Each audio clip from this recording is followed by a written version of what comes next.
BRS నుండి అందరూ jump అయితే అక్కడ మిగిలేది ఎవరు? అసలు హరీష్ రావు కూడా వెళ్ళిపోతారనే టాక్ నడుస్తోంది. బీఆర్ఎస్ ను నడిపించడంలో కేసీఆర్ తో పాటు కేటీఆర్ కూడా ఫెయిల్ అయ్యారా? ఇటీవల కాంగ్రెస్ నేతలు చేస్తున్న హెచ్చరికలన్నీ వాస్తవాలేనా? గులాబీ బాసు భవిష్యత్తు ఎలా ఉండబోతోంది?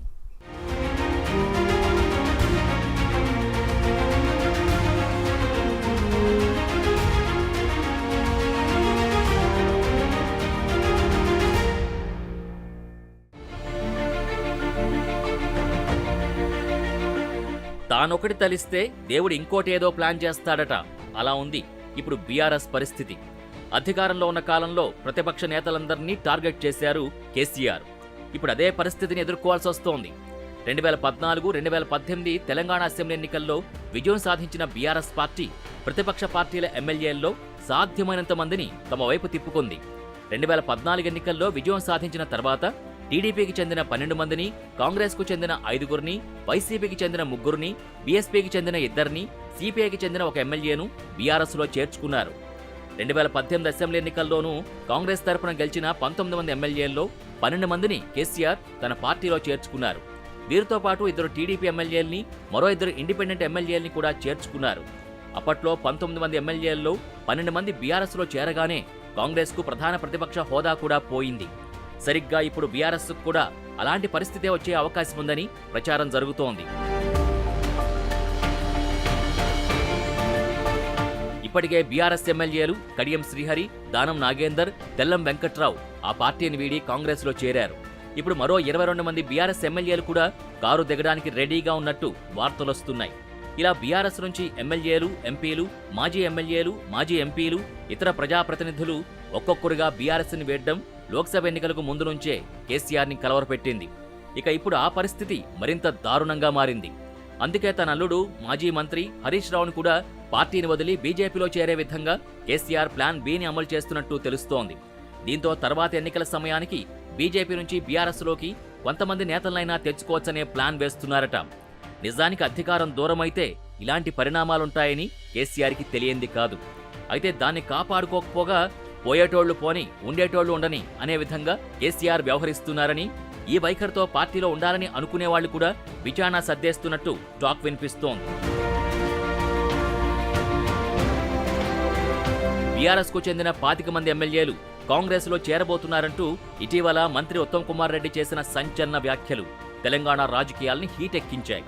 మంత్రి స్థాయిలో ఇటువంటి వ్యాఖ్యలు చేశారంటే తెర వెనుక ఫిరాయింపుల పర్వంపై చర్చోపచర్చలు జరుగుతున్నట్టేనని రాజకీయ విశ్లేషకులు అంచనా వేస్తున్నారు. ఏ ధీమా లేకుండా ఉత్తమ్ కుమార్ రెడ్డి ఈ వ్యాఖ్యలు చేయరని కూడా అంటున్నారు.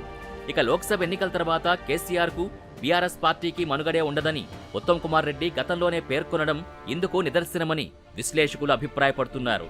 అలాగే బీఆర్ఎస్ హయాంలో సాగిన ఫోన్ ట్యాపింగ్ వ్యవహారం కూడా ఆ పార్టీ పతనానికి ప్రధాన కారణంగా పరిణమించిందని, ఈ విపత్కర పరిస్థితుల్లో పార్టీ మారడం తప్ప అసంతృప్త ఎమ్మెల్యేలకు మరో ప్రత్యామ్నాయం కనిపించటం లేదన్న మంత్రి ఉత్తమ్ మాటల్లో సత్యం లేకపోలేదనే టాక్ వినిపిస్తోంది.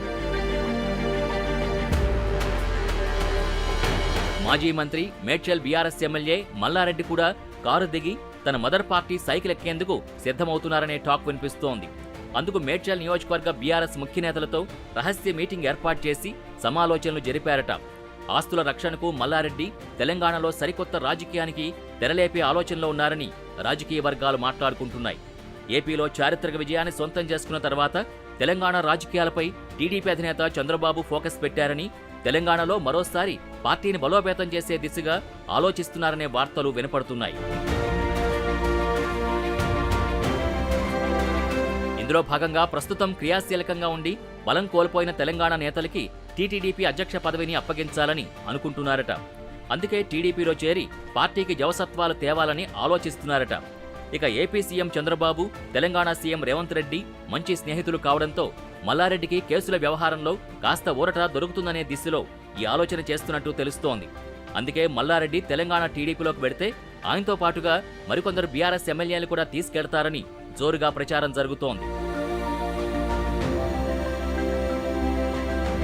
ఇక ఇటీవల మెదక్, గ్రేటర్కు చెందిన ఎమ్మెల్యేలు సీఎం రేవంత్ రెడ్డితో భేటీ కావడంతో కాంగ్రెస్లో చేరుతున్నారనే ప్రచారం జరిగింది. కానీ ఎమ్మెల్యేలు మాత్రం మర్యాదపూర్వకంగా కలిశామని క్లారిటీ ఇచ్చారు. అయినప్పటికీ మెదక్ జిల్లాకు చెందిన మంత్రితో పాటు పఠాన్చెరు ఎమ్మెల్యే గూడెం మహీపాల్ రెడ్డి భేటీ కావడం చర్చకు దారితీసింది. కానీ మంత్రి దామోదర్ రాజనరసింహతో ఎమ్మెల్యే గూడెం సమావేశం అవడంతో పార్టీ మార్పుకి సంకేతమని అనుమానాలు మరింత పెరిగాయి. ఇప్పుడు బీఆర్ఎస్ను వీడబోయే 22 మంది ఎమ్మెల్యేల్లో మెదక్ జిల్లా నుంచి 5 ఎమ్మెల్యేలు కాంగ్రెస్ గూటుకొచ్చే అవకాశం ఉందని భావిస్తున్నారు. ఇదే జరిగితే కారు పార్టీ మనుగడ కష్టమేనని, స్థానిక సంస్థల ఎన్నికలొచ్చేసరికి బీఆర్ఎస్ ఖాళీ అయిపోతుందని రాజకీయ విశ్లేషకులు అభిప్రాయపడుతున్నారు. ఇక కేసీఆర్ ఈ పరిస్థితికి రావడానికి ఫోన్ ట్యాపింగ్ కేసు కూడా కారణమనే విశ్లేషణలున్నాయి. ఫోన్ ట్యాపింగ్ కేసు డొంక కదులుతున్న కొద్దీ కేసీఆర్ చుట్టూ ఉచ్చు బిగుస్తున్నట్టు ఆ పార్టీలో గుసగుసలు వినిపిస్తున్నాయి. ఎవరు ఆదేశిస్తే పోలీసు ఉన్నతాధికారులు ఈ ట్యాపింగ్ వ్యవహారానికి తెరతీశారు అనేది ఆధారాలతో సహా రుజువైన మరుక్షణం అరెస్టుల పర్వం మొదలవుతుందని, దీంతో కీలక సూత్రధారులే అరెస్ట్ అయితే ఇక ఆ పార్టీకి దిక్కెవరనేది కూడా పార్టీ ఎమ్మెల్యేల్లో గుబులు పుట్టిస్తున్నట్టు తెలుస్తోంది.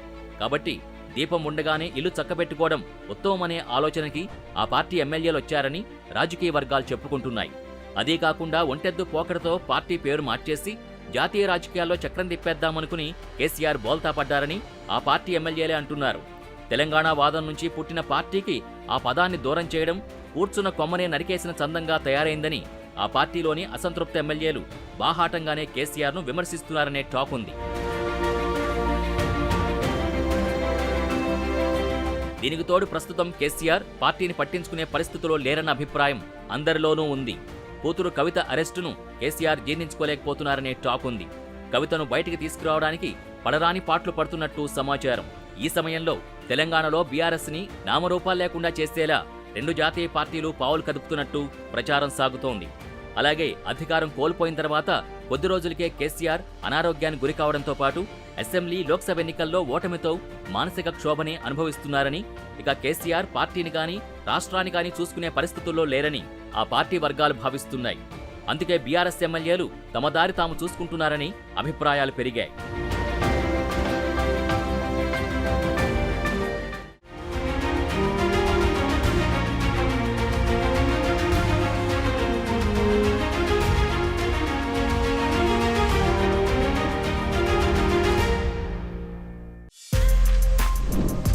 For more videos like this, subscribe Big TV channel.